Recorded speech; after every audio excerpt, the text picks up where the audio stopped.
Alright, let's knock another one of these Pokemon challenges out. Wait a minute.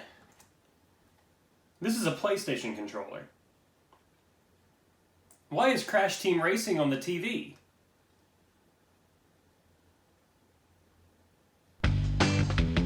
So about a year ago, I made a video showing my favorite and least favorite CTR nitro-fueled tracks, and that was a big video for me for two reasons. The first is that CTR is just my favorite game of all time, like I've said many times before. I absolutely love this game, and when I found out a remake was being made, I literally screamed. I was beyond pumped. The second is that it was a big milestone for my channel. I had just gotten over 100 subscribers, although most of them were people I knew and not really people interested in video game content, but this was my first video to reach over 100 views, and it hit 100 views in one weekend. That blew my mind. I bragged to my students at school about it that Monday, which I totally meant as a joke, but still. If you're a small YouTuber, don't let people keep you from being excited over any milestone, big or small. And over the course of the remake's lifespan, Beenox kept releasing new content each month in the form of new characters, carts, and even some new tracks. These were especially noteworthy because it was almost treated as a test by the fanbase on if Beenox could make acceptable tracks for a potential sequel down the road. So today, let's take a look at these tracks, while I give you my ranking of these bonus tracks from the worst one to the best. Now, I just want to say up front that this is my opinion, and if you disagree, your opinion is hot garbage. Your opinion is totally valid. I certainly didn't make many friends with the last list, but some of the comments were absolutely amazing regarding my lack of taste. This isn't going to be your typical ranking video either. I'm actually going to do a quick little review of how I think Beenox did with making these tracks, then we'll jump into the rankings. There's certain things I want to say about the tracks as a whole that I won't really get a chance to say with each track one-on-one. But if you're not interested in that at all, totally fine. You can skip to the time on screen if you just want those rankings. Personally, I think Beenox did a great job with these tracks. Pretty faithfully recreating so many tracks already that people love was a tall task, but making new tracks that need to work in the same world as these tracks without feeling too out of place was the real test for Beenox.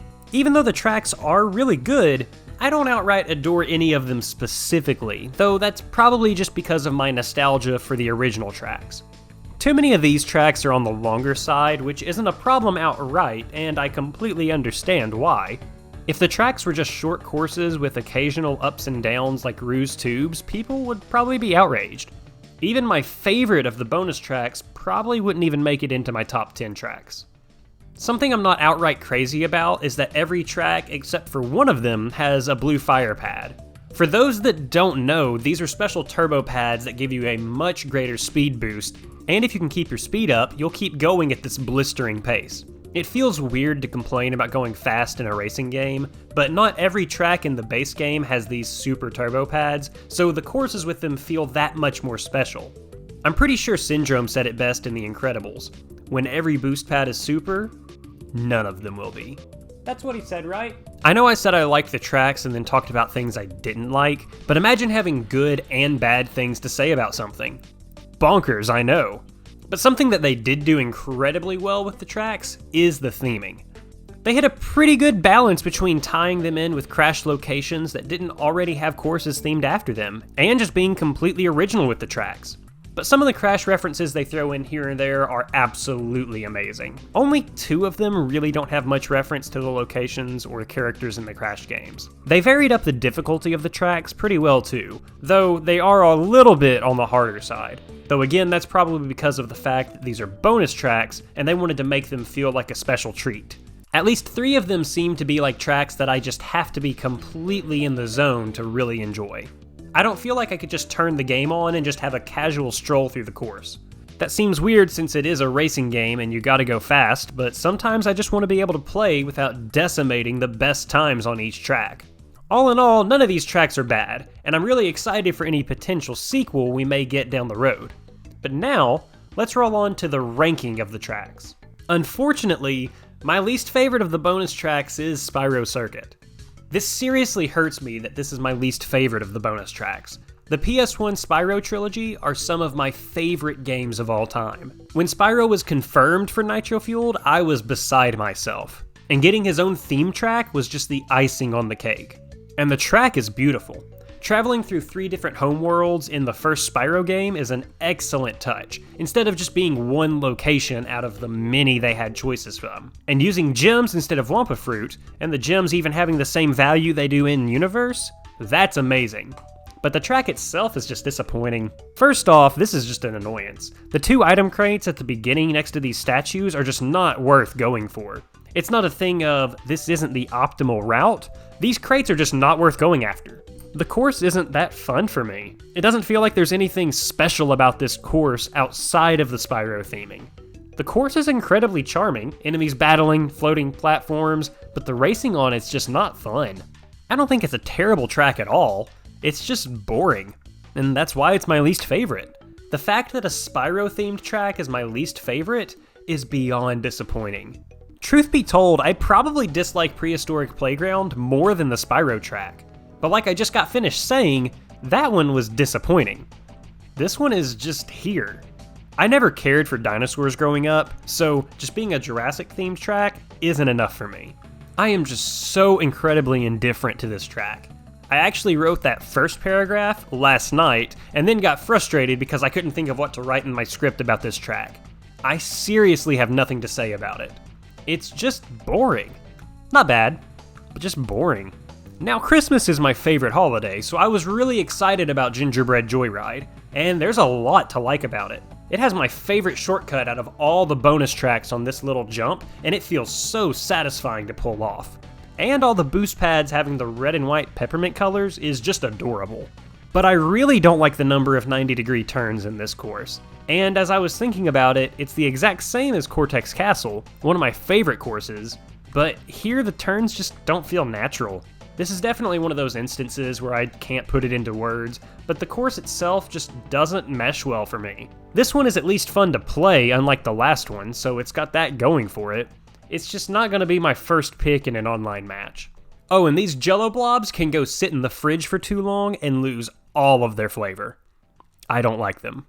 So this is more of a plus of the Grand Prix this course was introduced with, but bringing back Megamix, an obscure endgame boss from the GBA games, that's fan service done right. And Megamix Mania itself is much more fun to play than any of the other tracks so far. The Mad Max theming of the course is awesome. The closest we've ever gotten with that is Tiny Arena just being a giant mud pit.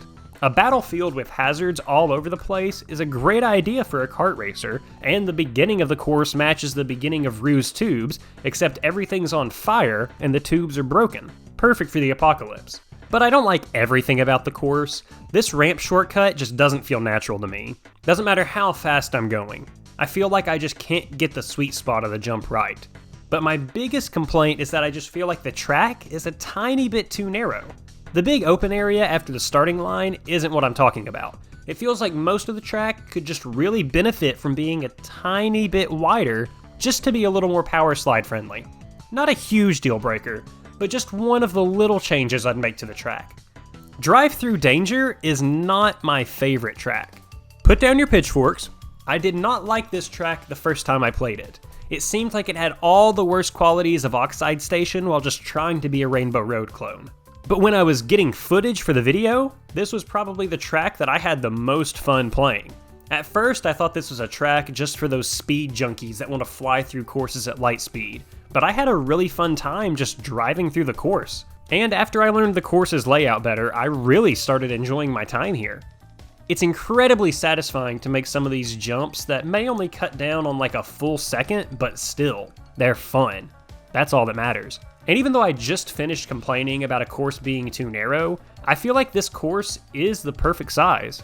I wouldn't be super upset if there was just a tiny bit more room on the track, but the smaller width of the track just fits better here in this outer space adventure.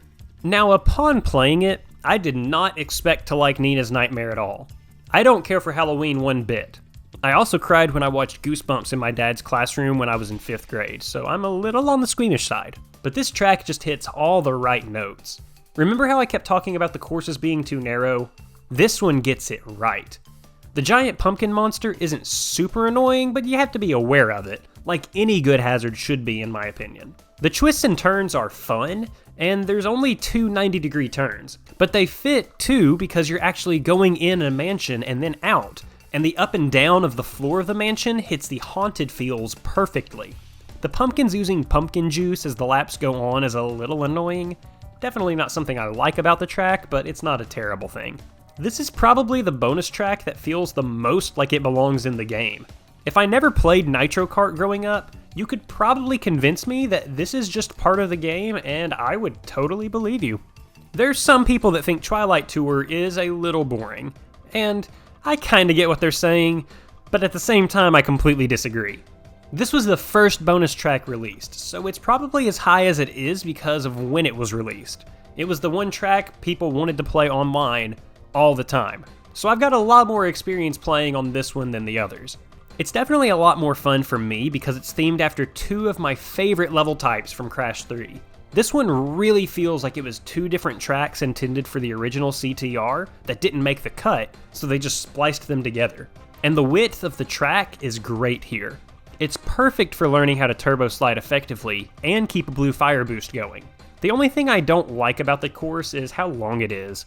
It's just a tiny bit long, not a huge deal. I'd much rather play on this track than some of the base game tracks even. Definitely more than any of my least favorite tracks.